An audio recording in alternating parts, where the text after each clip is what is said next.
مسلمان تجارت کرے تو اس سے آگے نہیں بڑھ سکتا، مسلمان سیاست کرے تو اس سے آگے نہیں بڑھ سکتا۔ آپ سے پوچھتا ہوں، آپ نے اتنا بڑا جلسہ کیا، میں آپ سب کمیٹی والوں کو سلام کرتا ہوں۔ آپ بتاؤ، آپ کے گاؤں میں مکتب کتنے چلتے ہیں جس میں بچوں کو قرآن پڑھایا جائے؟ کوئی جواب دے سکتا ہے نا؟ جہاں سے ہے مجھے بتاؤ، کتنے مکتب چلاتے ہیں آپ لوگ؟ علماء کرام میں سے میں رہنمائی چاہتا ہوں، اس گاؤں میں کتنے مکتب چلتے ہیں قرآن پڑھانے کے لیے؟ کوئی مکتب نہیں ہے، کوئی مکتب نہیں، کوئی مدرسہ نہیں ہے۔ کیا مطلب ہے؟ کیا مطلب ہے؟ مطلب کیا ہے؟ آپ مجھے بتاؤ، اگر تمہارے گاؤں کے اندر کوئی مکتب نہیں چلتا تو تمہارے مرنے کے بعد تمہارا بیٹا جنازہ پڑھ سکے گا تمہارا؟ کیا کر رہے ہو؟ لاکھوں روپے خرچ کرتے ہو جلسے پہ، میں منع نہیں کر رہا ہوں جلسہ کرنے کا، لیکن جتنا جلسے پہ کرتے ہو اس کا آدھا مکتب پہ کرو گے نا تو تمہارے بچے صحیح قرآن پڑھ لیں گے۔ اپنے بچوں پہ ظلم کر رہے ہو، اللہ کو جواب کیا دو گے؟ بزرگوں نے فرمایا، جس نے دنیا میں قرآن پڑھنا نہیں سیکھا، مرنے کے بعد وہ اندھا اٹھایا جائے گا قیامت میں۔ کب تک شو بازی میں ڈوبے رہو گے؟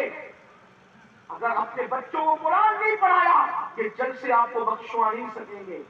شاید کوئی مقرر یہ بات نہ کہہ سکے، اس لیے کہ جنہوں نے پیشہ بنایا ہے تقریر کو، وہ یہ کہنے کی ہمت کرے نہ کرے، ورنہ ہم تو لعنت کرتے ہیں اس فکر پر کہ رسول اللہ کے نام کو بیچا جائے۔ آئندہ رمضان شریف آنے کے بعد آپ کی ذمہ داری ہے پہلے مکتب قائم کریں، ورنہ تمہارے یہاں تمہیں مرنے کے بعد کوئی غسل نہیں دینے والا ہوگا، صحیح آخری غسل بھی صحیح نصیب نہیں ہوگا۔ پہلا غسل تو پتا نہیں دائی نے کیسا دیا، خدا جانے، کم سے کم اللہ کے حضور تو اچھا غسل کر کے جانے کے قابل بنو۔ میں کوسنے نہیں آیا، یہ میرے دل کا درد ہے جو آنے والوں سے میں کہہ رہا ہوں۔ آپ سب جنازہ پڑھیں گے، آپ کے جنازے میں کوئی جنازے کی دعا یاد نہیں ہوگی آپ کے بچوں کو، آپ کے پوتوں کو، وہ پاک نہیں ہوگے۔ سوچو مرنے کے بعد کتنا پچھتاؤ گے، تڑپو گے، لیکن موقع جا چکا ہوگا، ہاتھ سے موقع جا چکا ہوگا۔ علم کی طرف پیش قدمی کرو، جلسوں پہ جلسہ کرو، لاکھوں خرچ مت کرو، جلسوں پر خرچ کم کرو، تعلیم پہ خرچ کرو، مدرسہ بناؤ، اور نہیں دارالعلوم بنا، مکتب بناؤ۔ بھئی اچھا قرآن، ایک بات بتاتا ہوں، مکتب بنا کر کسی ناظرہ خان کو مت رکھ دینا، جو خود ہی قرآن صحیح نہیں پڑھنا جانتا، خالہ اماں کو مت رکھ دینا، کسی جو وہ گاؤں میں جو کوئی کام کے قابل نہیں اس کو مت رکھ دینا۔ کیوں؟ اس لیے کہ جب بچوں کو کوچنگ پڑھانا ہوتا ہے، ٹیوشن میں بھیجنا ہوتا ہے، تو بولتے ہیں سب سے اچھا کوچ کہاں ملے گا، سب سے اچھا ٹیوشن پڑھانے والا کہاں ملے گا؟ انسان کی کتاب پڑھانے کے لیے ہزاروں روپے خرچ کرتے ہو، اللہ کی کتاب پڑھانے کے لیے 500,000 پہ کام چلا دو گے؟ بہترین قاری قرآن رکھو جو مخرج کے ساتھ قرآن پڑھنا جانتا ہو، پڑھانا جانتا ہو، تاکہ آپ کا بچہ قرآن صحیح پڑھ سکے۔ سوچو نا، مرنے کے بعد آپ بتاؤ، اگر سب جنازہ پڑھے اور آپ کا بیٹا جنازہ نہ پڑھے، کتنی دردناک صورت ہے۔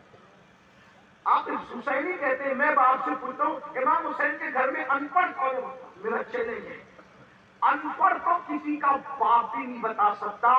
یہ بات میں شکر کے ساتھ فخر سے کہہ رہا ہوں، امام حسین کا گھرانہ وہ ہے جتنے ان کے گھر کے بیٹیاں اور بیٹے ہیں صرف پڑھے لکھے نہیں تھے، اپنے زمانے کے سب سے بڑے پڑھے لکھے۔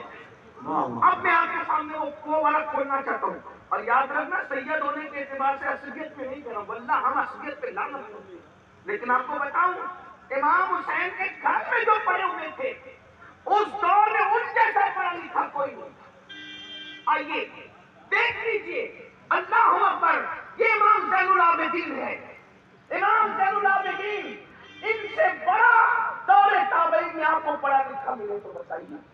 اس کے بعد امام باقر، ان کا نام باقر نہیں ہے، ان کو باقر کہا جاتا ہے، باقر کا معنی کبھی سوچا؟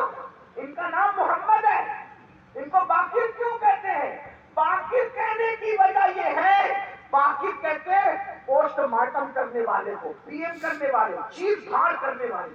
بھئی چیر پھاڑ کرنا کیا فضیلت ہوئی؟ باقر باقر کہہ رہے ہو، چیر پھاڑ کرنے والا، چیر پھاڑ کرنے والا. کبھی سوچا یہ چیر پھاڑ کرنے والا کیوں کہتے ہیں؟ جب امام محمد باقر کے سامنے کوئی مسئلہ پیش کیا جاتا تو اتنی باریکیوں سے اس کو سمجھا دیتے کہ لوگ کہتے ہیں انہوں نے تو مسئلے کا پوسٹ مارٹم کر دیا، اس کا جو چیر پھاڑ کر کے رکھ دیا، یعنی دائیں بائیں